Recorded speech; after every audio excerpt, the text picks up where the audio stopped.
C'est un vrai coup de gueule que j'ai là maintenant, la veille de la Saint-Valentin, là où on a des coach love qui prennent la parole à veux-tu en voilà sur les réseaux sociaux.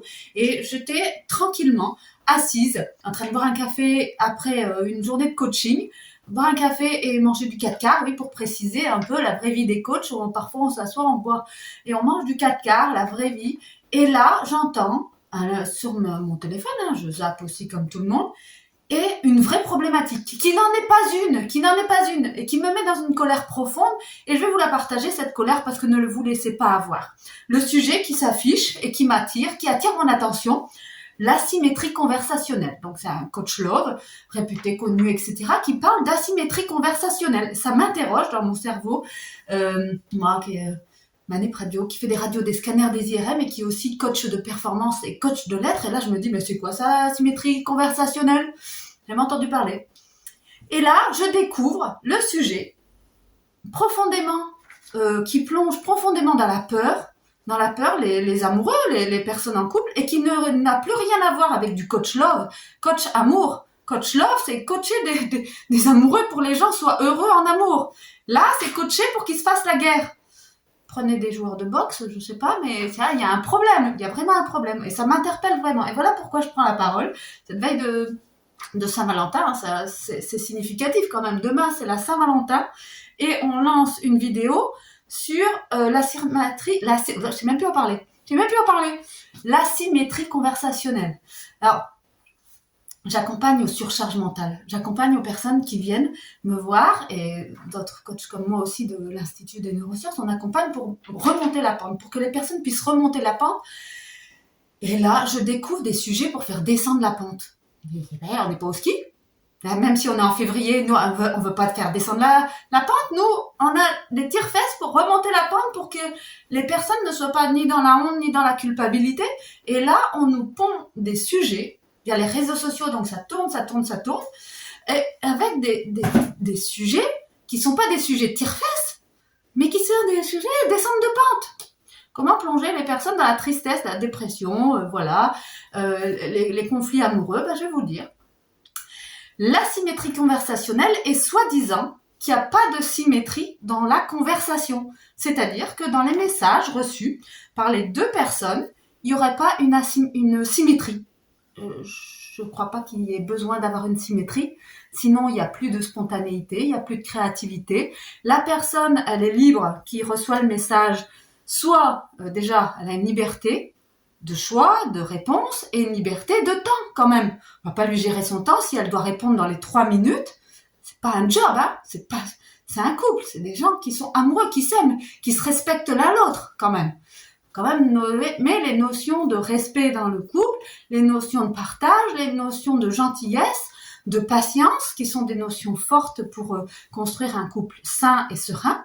Demander à ce que la personne soit, elle réponde tout de suite, alors que c'est peut-être pas son envie. Elle a plutôt l'habitude de recevoir le message, elle met 1 ou 2 ou 3 ou 4 ou 5 ou 24 heures pour répondre, et c'est ok, si ça convient au partenaire. Et l'autre personne en face va répondre tout de suite. Et si ça lui convient de répondre tout de suite pour pas qu'elle ait les messages, ou qu'il ait les messages qui se perdent dans d'autres messages professionnels, d'autres messages amicaux, et qui répondent tout de suite. En quoi ça en fait une asymétrie, une non-harmonisation? Alors parce que ce qui est nommé, ce qui me fait réagir, c'est qu'il n'y a pas de fluidité, pas d'harmonie. En quoi ça traduit une non-fluidité, une non-harmonie? Je vais prendre un autre exemple. Vous payez vos impôts tout de suite, le premier jour où on peut payer les impôts. Vous avez le choix de le faire. Vous pouvez le payer le dernier jour. Dernier jour, dernière heure, vous payez vos impôts le dernier jour, dernière heure. C'est ok, vous avez le droit. En quoi il y a une différence entre la personne qui paye tout de suite et la personne qui va payer au dernier moment? Aucune différence. Aucune différence, vous avez d'être d'accord qu'elle s'est acquittée de ses impôts, et c'est ok, c'est bien ça. Voilà, aucune différence. Et là, vous faites une différence pour quelqu'un qui répond dans la minute, au taquet, et une qui répond plus tardivement. Non. Moi, je dis non. Parce que nous, dans notre coaching de performance, on prend le fait que les choses qui vont vous prendre très peu de temps et que vous allez pouvoir répondre très vite, que vous n'allez pas laisser s'accumuler, etc., et qu'il y a de l'importance pour vous, vous avez le droit d'y répondre tout de suite, dans 1 minute. Ça ne fait pas de vous de quelqu'un de trop acquis, ça ne fait pas de vous quelqu'un de à cran ou je sais pas. Vous répondez tout de suite. Quand on reçoit notre courrier, on peut répondre à certaines factures et payer tout de suite sa facture et pas la laisser sur le mont jusqu'à temps qu'on ait 3 rappels. On a le droit de le faire, on a le droit de répondre tout de suite à un message. Et on a le droit de répondre que dans 1 heure quand on est disposé ou quand c'est OK pour soi. Quand c'est l'envie, est-ce qu'on a encore le droit de laisser à la place à l'envie, la bienveillance, la patience je me demande dans ce genre de poste, qu'est-ce qu'on veut stimuler? Est-ce qu'on veut stimuler la peur des partenaires? Ah tiens, on m'a pas répondu tout de suite, ça veut dire qu'il n'y a pas beaucoup d'importance pour lui ou pour moi. Non, non. La personne, elle peut aussi prendre le temps de réflexion, ou alors c'est une personne qui peut être introvertie ou extravertie. C'est quand même des différences. Ce que je veux aussi aborder comme gros sujet fort et comme idée forte, c'est la surcharge mentale. Avec ce genre de post sur l'asymétrie conversationnelle, il y a des personnes qui vont répondre par des audios, parce qu'ils seront à l'aise avec les audios, ils vont transmettre une émotion, etc. Ils vont transmettre quelque chose, c'est plus facile, c'est plus rapide, etc. Il y a d'autres personnes qui vont seulement écrire. Il y a d'autres personnes qui vont faire un texte court et d'autres personnes qui vont faire un texte long. Mais ça n'a rien à faire dans une analyse du couple, ce genre de choses. Chacun peut répondre comme bon lui semble. Certes, il y a le cas très particulier où la personne va répondre tout seulement par OK, OK, OK. Pouce, d'accord, posez-vous une petite question, c'est qu'elle n'a pas envie de rentrer vraiment en conversation. Mais ça veut dire que,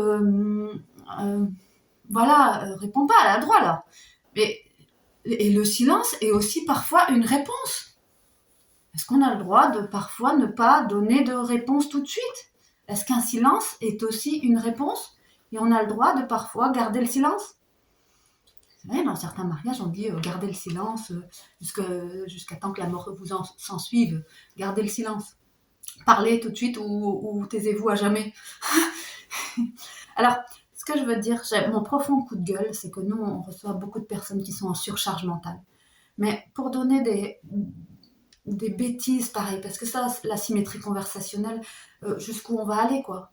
Jusqu'où on va aller pour que ça aille mal dans les couples. Jusqu'où va-t-on aller pour trouver la petite bête chez l'autre qui va pas? Jusqu'où on va aller? Jusqu'où on va aller? On va compter les caractères, comme quand on poste sur Insta 3000 caractères quand je poste moi plusieurs réseaux en même temps, hein, ça se passe comme ça. Ça se passe comme ça hein, pour les personnes qui publient. On poste sur plusieurs canaux en même temps. Donc c'est pour ça que vous voyez apparaître mes posts en même temps sur Facebook, Instagram, LinkedIn, etc. C'est des automatisations qui sont programmées. Et moi, si j'écris mon texte pour Facebook, j'ai le droit à beaucoup plus de caractères. Pour Instagram, beaucoup moins. Et pour LinkedIn, c'est à peu près pareil. Mais il y a des temps différents. Vous êtes d'accord? C'est 3 réseaux sociaux. C'est des temps différents. Et alors, j'ai le droit, je poste des choses un peu différentes et on a le droit. Alors là, ce que je veux vous dire aussi, c'est que dans cette idée, si vous autorisez plus à répondre tout de suite, il n'y a plus de spontanéité. On vous demande de plus être vraiment vous-même. Si vous avez envie de répondre de suite, répondez de suite.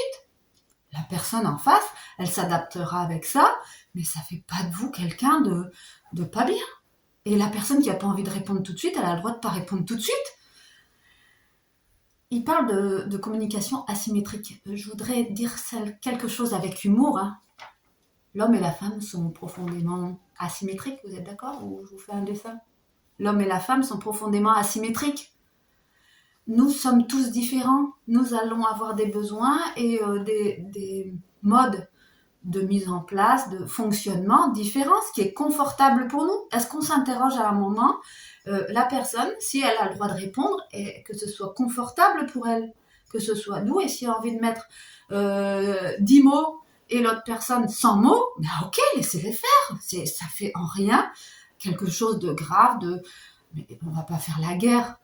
C'est pas du tout construit, ça a rien de... Ça a aucune valeur du fondement ou pas de cette conversation, c'est aucune interprétation. Il y a des personnes qui vont vous écrire un mail de 3 mots et des autres de 10 mots ou de 10 pages. On va même pas lire les 10 pages des fois. en tête un médecin qui est brillant, franchement brillant. Et il y avait des grandes réunions. Et il y avait tout le monde parlait. Et lui prenait la parole. Hop, c'était juste, clair, précis. Peu de mots. Il était entendu et c'était ce qui faisait la richesse des réunions. C'était incroyable. Il regardait sa montre et il donnait sa réponse. Il n'a pas donné sa réponse au début de la réunion, ni au milieu de la réunion, mais avec un petit temps. Et c'était profondément pertinent et constructif dans ces réunions de service. C'est-à-dire que un couple, c'est quand même pour grandir ensemble, c'est pour construire ensemble. Enfin, ou moi, je me trompe, c'est pour grandir ensemble ou construire ensemble. Sinon, qu'est-ce que vous voulez faire? Si vous voulez être en couple pour faire la guerre, allez-y, prenez un coach love, coach guerre, ou inscrivez-vous en cours de boxe. C'est bien aussi le cours de boxe, tu vois, pour faire la guerre, pour se taper dessus, etc. Non, mais faites ça, choisissez votre camp. Est-ce que vous êtes orienté problème ou orienté solution? On ne nous arrête pas de répéter les très bons coachs, les très coachs high level, le high level, c'est être orienté solution. Là, on est orienté dans toute cette présentation vidéo, et c'est pas les seuls que je vois là, je parle de la symétrie conversationnelle parce que je suis tombée dessus, mais ça fait un paquet de vidéos que je vois passer par différentes personnes qui prônent la peur, la montée d'angoisse et d'anxiété pour le partenaire, et qui rentrent dans des systèmes de guerre. Alors, nous, les humains, nous sommes... Alors, je vous fais pas un dessin, je vous le dis avec humour, mais monsieur et madame, on est profondément, physiquement différents. Il vous fait pas un dessin, en haut, en bas. Non, on a d'accord des pieds, des orteils, etc., mais on a des choses, des parties un petit peu asymétriques. Et on a le droit d'écrire des messages asymétriques, pas exactement au même nombre de caractères. On a le droit de prendre le temps, et d'utiliser le temps comme bon nous semble. C'est notre richesse personnelle, on est riche de notre temps. On a le droit, complètement le droit, d'avoir de la spontanéité, d'être vrai. On a le droit d'être créatif, on a le droit. Et ce que je veux dire, sortez de tous les circuits de manipulation, parce que ça, c'est vraiment de la manipulation. Et c'est un peu maître chanteur, c'est mettre les gens dans la peur. Et on n'a pas à faire ça, on n'a pas à critiquer l'autre en face pour plonger les gens dans la peur. La fluidité, l'harmonie, oui, la fluidité et l'harmonie, je suis complètement d'accord pour la fluidité et l'harmonie. Ça ne se calcule pas sur des réponses SMS, Messenger, mail, WhatsApp, Snapchat, je ne sais pas ce que vous utilisez comme canal de communication, mais la fluidité et l'harmonie, ça se calcule pas vraiment sur des temps de réponse. Sinon, on vous met un chrono, regarde, et on fait comme au marathon, celui qui a couru le plus rapidement ou le moins vite, etc. Donc ça, non, c'est pas un critère de meilleur humain, de meilleure personne pour construire dans l'amour et pas dans la peur. Alors, je vais quand même vous partager un livre qui est important si vous êtes un peu perdu dans toutes ces données qui vous mettent soit dans la peur, soit dans l'amour. De toute façon, c'est clair, choisissez toujours le circuit de l'amour et pas de la peur.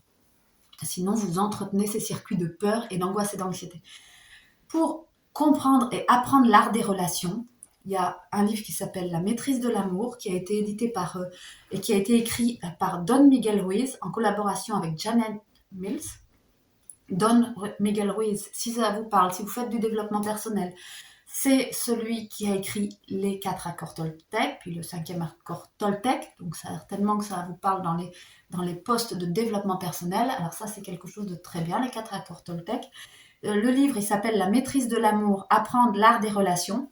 Alors la maîtrise de l'amour, c'est la maîtrise des conversations, etc. C'est pas le Kama Sutra, que je vous parle pas du Kama Sutra. Donc, la maîtrise de l'amour, apprendre l'art des relations, lorsque vous êtes conscient que le bonheur est le résultat de votre propre amour, vous découvrez la plus grande maîtrise des Toltecs, c'est la maîtrise de l'amour. Donc, établir des relations d'amour, guérir de nos blessures émotionnelles et redécouvrir la liberté et la joie, la spontanéité, l'harmonie, la fluidité, le respect, la gentillesse, le partage, la patience, la tolérance. Voilà toutes ces valeurs importantes dans un couple. Alors, je vous montre ici. J'essaierai de le mettre à l'endroit. Donc, la maîtrise de l'amour.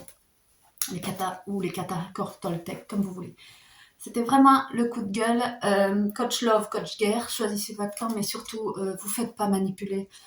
N'écoutez pas, si vous attendez ça, ayez votre esprit critique pour dire non, stop, stop. Ça n'a pas aucune valeur. Si vous entendez vos amis qui vous disent ouais, ils me répondent 4-5 mots, stop, stop. Discutez-en avec la personne et quand bien vous semble. C'est l'important de la relation créée et puis de la douceur, de la bienveillance. Stop, stop. Ça me met profondément en colère quand on donne comme ça des surcharges mentales à l'humain. On crée des problèmes là où il n'y a pas de problème, sans trouver des solutions.